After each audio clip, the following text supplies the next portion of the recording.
So we are here with the one and only Julie G of the 777 Collective.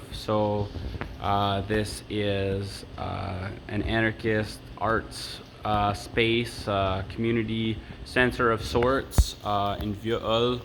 And can you tell us what has happened in the last 48 hours, Julie?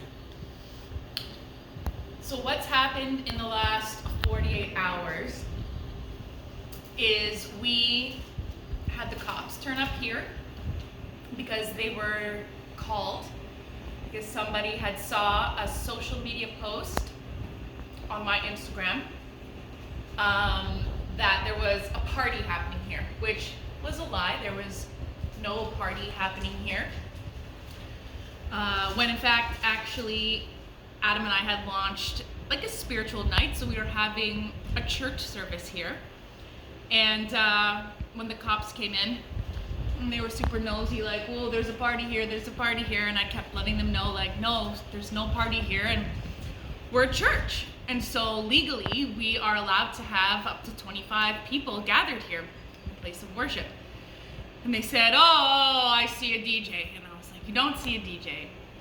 You see my husband practicing for worship." I let them know that we're a new church and like basically only 4 people were expected to come to the event, and that I was well aware of my rights and what the rules are in regards to churches and houses of worship.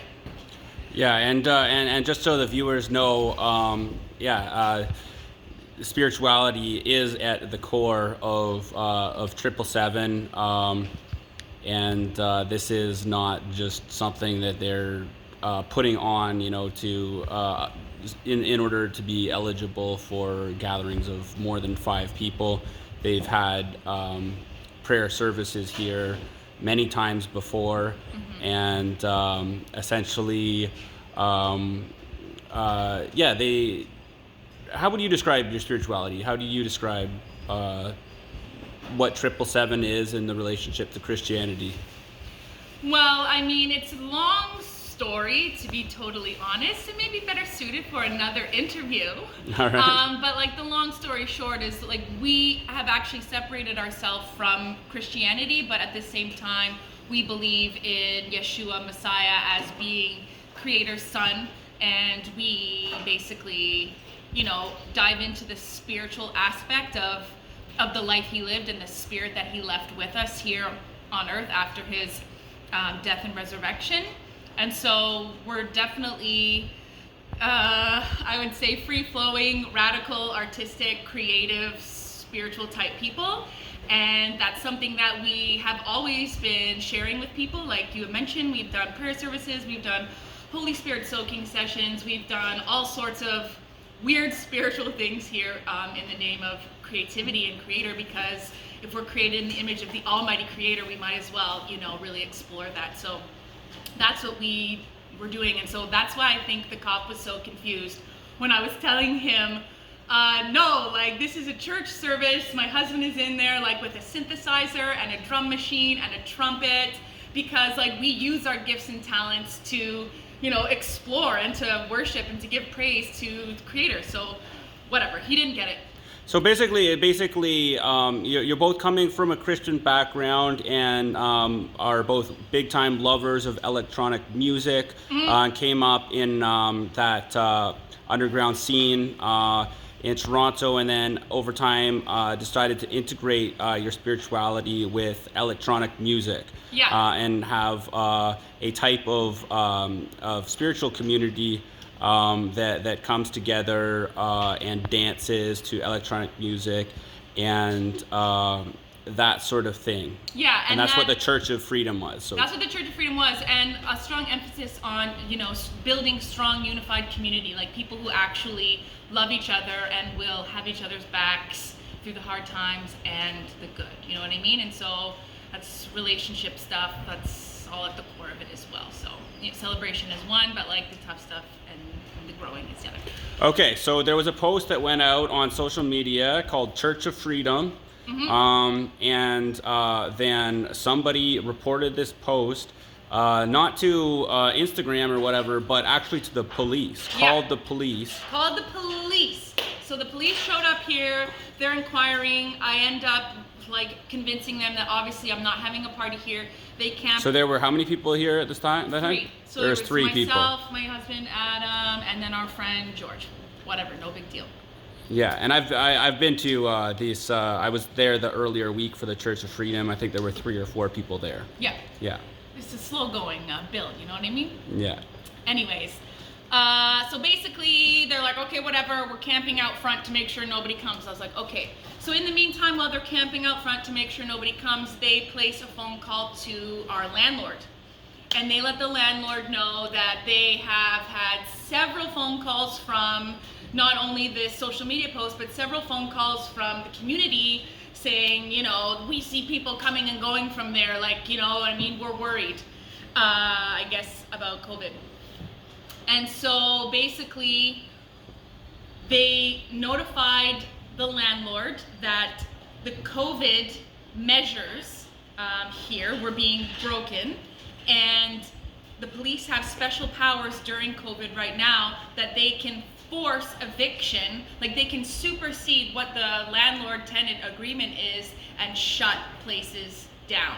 And so basically what they notified the landlord was, we have reason to believe that they are doing, illegal things. An illegal business. Because I'm sure, you know, based on first glance, you see the little cafe bar set up, and I mean, to an unsuspecting eye, or sorry, an untrained eye, as my friend George would say, I guess this place could look like, you know, an underground party spot. And like, let's be all real here, we've partied here. Well, yeah, I mean, now it looks like it's all been cleared out. Yeah, it looks a little bit like, you know, there's a disco ball over there. So. Yeah, the disco ball is telling. Yeah. So it tells many stories, actually. Yeah. To the untrained eye, yeah, it could look like, you know, something other than what it really is, which is a community space. You know, I mean, sure, we were having radical meetings here, planning for revolution, but like, whatever. That's what we're supposed to be doing right now. So long story short, they let us know that we had to be out of here in 48 hours. Otherwise, the municipality and Health Canada and the COVID cops were going to raid the space to find out what was really going on here. It's really crazy to me because, I mean, Health Canada is a federal agency that, as far as I knew, doesn't have anything to do with law enforcement. Apparently now Health Canada is having some role in shutting down arts venues and Yeah. community centers that... It's messed up. Basically, when I received the eviction notice yesterday, I read through it, and apparently there are 3 sections that we are breaking right now. One of them is section something something, where we're breaking the sanitation code by obviously not masking up and hand sanitizing and like wiping everything down with Lysol the minute somebody touches it. So there's that. The second thing is that we let people sleep here, and because it's a commercial space, we're breaking section blah blah blah of the commercial code. So what evidence do they have of this? They mistook what you said. They said, basically, there's 3 of us here, we live together, which we do. But I also said sometimes we let people sleep here, and sometimes we sleep here if like we can't make it home for Julie, curfew. did you volunteer information to a fucking cop? Hey man, sleeping here is really like not a big deal. I didn't think. Whatever. I think that they were really just like trying to provide an actual justification for what's happening here right now. But the third thing that really actually frustrates me is that they said that we are being evicted because the original intent of the space was an art space, and we started using it as a place of worship, and that's not allowed. So, what does that even mean? Is that discrimination? So does that, by that logic, would a church not be allowed to have art? I think it's just total bullshit, and like I said, I think they're just trying to justify what's going on here. Like, I feel bad for the landlord, totally 100% to be honest. Her and I have had a great relationship the entire time. Secretary of the landlord. Yeah, when I spoke with her on the phone, like, it was obvious that she felt bad that this was happening and that it was out of her control. But yeah, basically just like a warning going out to any small business, any business owners right now, or anybody, you know, operating any kind of establishment that's not big box corporate owned, is that the COVID police, which is what I'm calling them, police have special COVID powers where they can supersede and they can shut you down on a whim, and they will do it. It's happening to us right now, and it's totally ridiculous. It's a shame. Like, this space has been a space of safety and refuge for so many people, even in the midst of all of this, because, you know, just we're not buying into the mainstream narrative, and that's, you know, that's our decision to make. And so this has been a place for people to still connect, to still have hugs, to still have love, to still press in and explore their spirituality, to grow and still be human.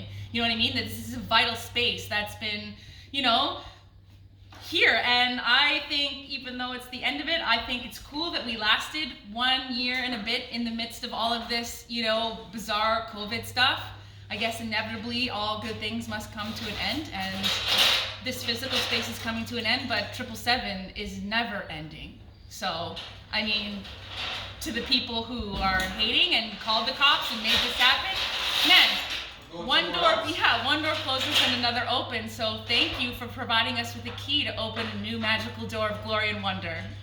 We're an unstoppable force, and we will roll over the forces of ignorance and stupidity like a fucking juggernaut. Exactly.